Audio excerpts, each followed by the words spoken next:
기록적인 폭우로 전국 곳곳에서 피해가 속출하면서 연일 복구 작업에 안간 힘을 쓰고 있습니다. 유례 없이 전국적으로 쏟아진 강한 폭우의 원인은 무엇이고 앞으로의 전망은 어떨지 김승배 한국자연재난협회 본부장과 함께 자세한 내용 알아보겠습니다. 안녕하십니까? 네. 예. 지난 닷새간 전국을 강타한 이 기록적인 폭우는 200년에 한 번 정도 내릴 정도로 이례적인 수준이었다고 하죠. 닷새간이 얼마나 많이 내린 건가요? 지난 16일부터 19일 밤 날짜상으로는 이제 20일 아침이 걸치는데 이 기간 동안에 경남 산청에서는 793.5mm 비가 내렸습니다. 전국에서 가장 많이 내렸는데 우리나라 1년 내리는 강수량이 평균 한 1200에서 1400mm 정도 되는데 반절을 훨 넘은 거죠. 약 800mm니까. 그 다음에 충남 지역에 서산이 약 한 500mm, 또 광주 등 전남이 400에서 500mm 정도가 내렸으니까 상대적으로 강릉, 속초 등 동해안 지방 적게 내렸고 서울, 경기도 밑에보다는 적게 내렸지만 한 200에서 300mm 가까운 비가 내렸는데 이게 단 기간에 그러니까 한 4일 만에 이렇게 많은 비가 내려서 큰 피해를 보기도 했습니다. 예.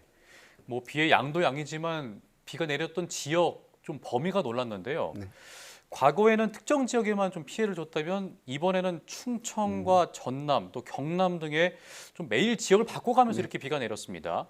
특징과 원인을 어떻게 분석하고 계십니까? 네, 이번 그 비의 특징이 지난 올 여름에 장마 동향이 특이했습니다.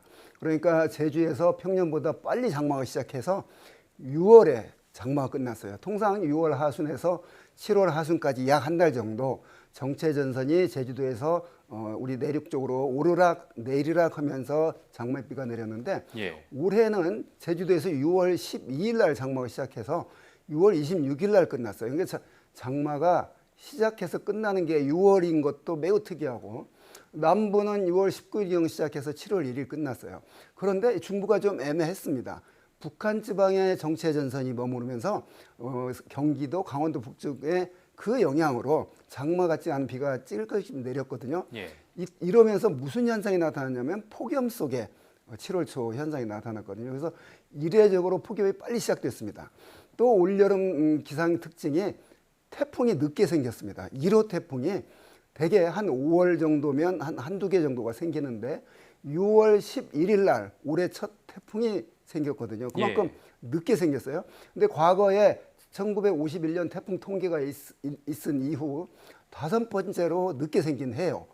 자, 과거에 태풍이 늦게 생긴 해는 여름철 강수 특징이 확실히 이상했거든요. 이렇게 극단적인 호우가 많이 발생했는데 올해 그 폭염 속에서 저는 개인적으로 장마가 이대로 끝나면 우리나라 여름에 내릴 비가 적게 내려서 건조한 기간인 가을, 겨울, 내년 봄까지 물 부족에 시달릴 가능성을 염려했거든요. 자, 그걸 만회해 줄 거는 이제 태풍밖에 없다. 이렇게 생각을 하고 있었는데 태풍이 아닌 끝난 것으로 보여지던 정체전선이 다시 만들어졌어요. 우리나라 동쪽에 북태평양 고기압이라고 하는 뜨거운 성질의 공기가 딱 덮여 있고 이게 통상 온대성 저기압에서 봄철에 내리는 비의 형태를 보면 쑥 한번 훑고 내려가면서 그냥 비가 길게 내려봤자 뭐 하루 이러면 끝나는데 이번에는 동쪽에 있는 북태평양 고기압이 방파제 역할을 해줬습니다. 그래서 북쪽에서 내려오는 성질이 다른 차고 건조한 공기가 계속해서 그 방파제에 부딪히는 형태를 보였거든요. 그래서 16일부터 충청도, 그 다음에 17일 새벽에 충청도, 17일 오후에 전라도, 18일 경상도, 19일 밤에 마지막 이 정체전선이 물러가면서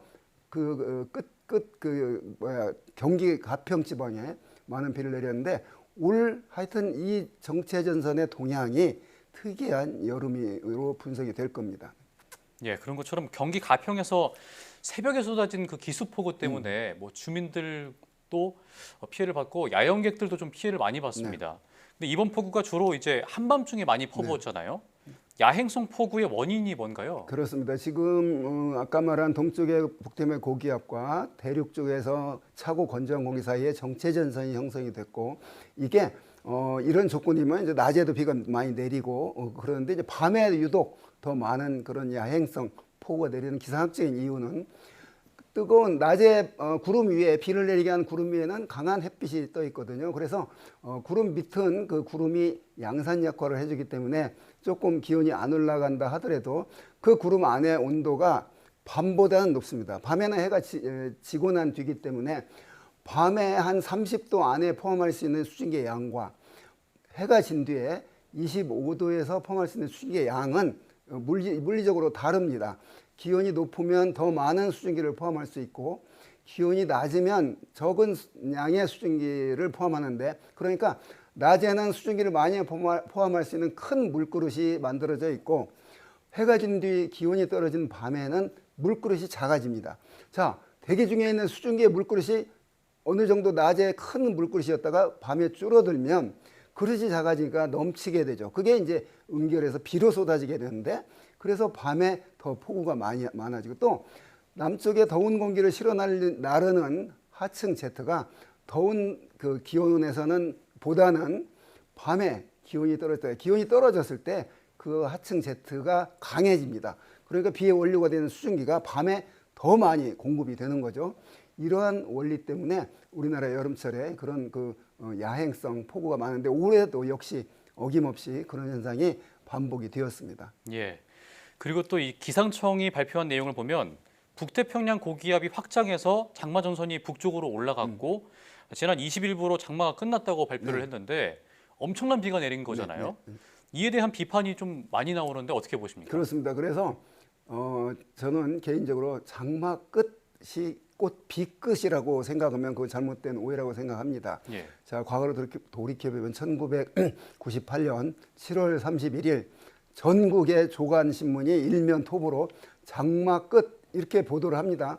저 그때 기상청에 있었으니까 그날 밤 지리산에 300mm 넘는 폭우가 내서 103명이 야영객들이 죽었습니다. 예. 그 뒤로 이제 계곡에서 야영하는 게 법으로 이제 금지가 되고 이랬는데 자 무슨 얘기냐면 장마가 끝났다고 해서 우리나라 비가 끝나는 게 아니거든요. 그래서 예. 다만 하나에 그냥 장마라고 하는 게 언제가 끝났구나 이제 이 정도지. 그래서 저는 장마가 언제 끝나냐 이러기에 굳이 쓸데없는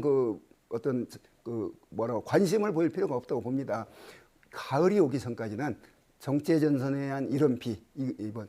그 다음에 장마가 끝난 뒤에도 대기 불안정에 의한 비. 이 대기 불안정에 의한 비가 1시간에 100mm 이런 비가 내리거든요. 자, 그러고 태풍에 의한 비. 이 세 가지로 여름철 비가 많이 오는 형태인데 자, 장마가 끝났다 그래서 또 이렇게 비가 많이 오냐? 그거는 장마에 대한 그런 어떤 잘못된 편견된 지식을 갖고 있기 때문인데 하여간 제가 국민 여러분께 당부드리고 싶은 건 장마가 언제 끝나냐에 관심을 안 가지면 좋겠습니다. 예. 이 전문가들이 기후 변화로 인해서 기상 예측이 앞으로 더 어려워질 거라고 하는데 슈퍼컴퓨터로도 지금 기후 변화 양상을 따라갈 수 없게 되는 건가요? 그렇습니다. 이 비가 많이 온다는 건 아마 전 언론이 보도를 통해서 알았을 거예요.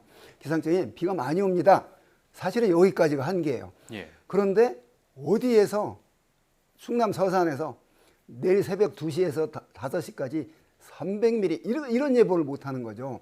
그런 쪽집게 예보는 그건 뭐 슈퍼컴 아니라 지금 뭐 AI 100년 뒤까지도 저는 안 된다고 봅니다. 다만 재난 재해 예방 측면에서 비가 우리나라에 많이 옵니다. 이것만 아는 것도 굉장한 그 정보거든요. 그런데 이제 서산에 500mm 왔네. 경남 산청에 800mm가 왔네. 이런 예보는 불가능합니다. 그건 슈퍼컴퓨터가 아니라 별 저희를 동원해도 안 되는데 이제 그런 문제들. 그래서 예상 강수량이 왜 틀렸냐? 이거는 그걸 따진다는 건 저는 자연 재난 측면에서는 재난 예방 측면에서는 결코 도움이 된다고 보지 않고요. 그게 지금 과학적 한계입니다. 바닷속에서 뭔 일이 벌어지는지 모르고 뇌가 어떻게 돌아가는지 모르고 자, 하늘에서 비가 얼만큼 오는지 이거 인간이 아직 모릅니다. 그렇군요. 네. 쉽게 알기 어려운 정보였군요. 근데 또 그런가 하면 얼마 전에 포항공대 연구팀은 앞으로는 이런 폭우가 이제 8월보다 7월에 네. 더 많이 내릴 것이다. 이런 또 연구 결과를 발표했는데 온실가스 배출량도 비의 양에 좀 영향을 미친다고 분석을 했더라고요. 그렇습니다. 어떻게 보십니까? 이제 그 지구온난화 원인을 온실가스 배출 증가로 보는 거거든요. 저도 그 포항공대 연구 결과를 관심 있게 보는데 원래 우리나라가 가장 더운 계절이 8월입니다. 8월에 가장 덥다는 얘기는 그때 비의 원료인 수증기를 많이 포함할 수 있다는 얘기거든요. 그런데 그 연구팀이 그 기후 상세 기후 모델을 이용해서 자, 지금 단계보다 지금 이산화탄소를 배출하는 양보다 줄인 경우, 그래서 저배출 지금보다 줄이는 걸 저배출 경우, 지금 수준으로 계속 줄이지 않고 못하고 배출하는 경우, 고배출 시나리오 두 경우를 가지고 상세 기후 모델을 가지고 시험을 해봤는데 8월이 원래 비가 많이 오는 계절인 월인데 7월이 더 많이 오더라. 이걸 그런 그 연구 결과 밝혀냈는데 그게 이제 이산화탄소가 늘어나면 더 비가 많이 더 따뜻해진다는 얘기가 공기가. 예. 그렇기 때문에 강수량이 늘어나는 건 알겠는데 8월보다 7월이 그러니까 뭐냐면 그만큼 공기가 뜨거워졌기 때문에 저 8월까지 안 가고 그 많은 비가 내릴 수 있는 그런 조건들이 7월에 일찍 형성된다. 이게 밝혀진 것 같아요. 그래서 관심 있게 이 연구 결과를 봐야 될 것. 이건 연구를 해보니까 실제 강수량 비교를 해보니까 7월이 많아졌다 이런 연구거든요. 예. 자 여기서 시사하는 바는 이제 8월에 당연히 더 긴장을 하는데 이제 7월도 7월 초부터도 많은 비가 내릴 수 있다라는 게 하나의 그 어떤 과학 예측 같습니다. 예, 알겠습니다. 지금까지 김승배 한국자연재난협회 본부장과 함께했습니다. 오늘 말씀 고맙습니다. 네.